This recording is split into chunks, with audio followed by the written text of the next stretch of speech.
This illustration deals with receptacles in garages in accordance with NEC 210.52G.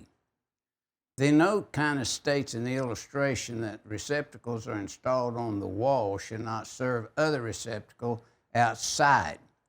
Now we're talking about inside the house, not the garage.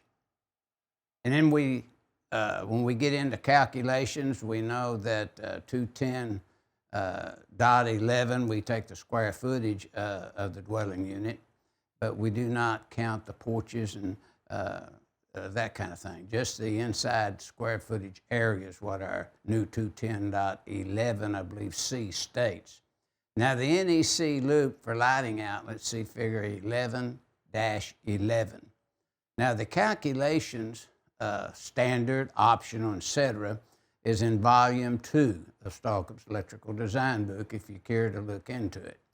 Now notice we kind of list these receptacles, and notice at least one 15 or 20 amp receptacle is shown has to be installed in the garage. Now we have one garage space there, one receptacle.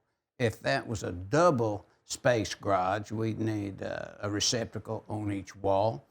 And in 210.11, in the exception, the GFCI protected circuit in the garage could now provide GFCI protection for the outside receptacle.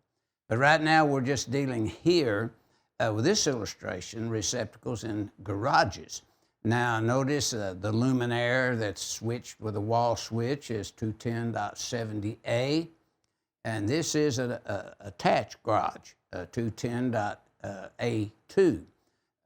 If a detached garage is constructed, then if we provide power to it, then we have to have a light switch, we have to we have to have a GFCI receptacle, but if we do not provide power to it, then of course the rule is not implemented.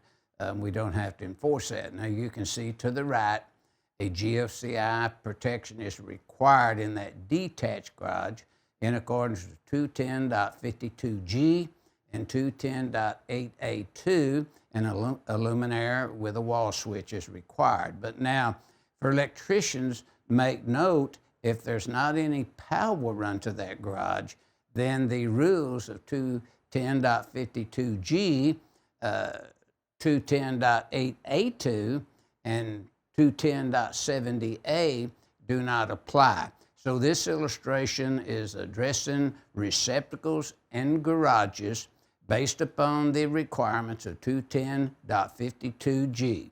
And this illustration is dealing with attached garages as well as detached garages.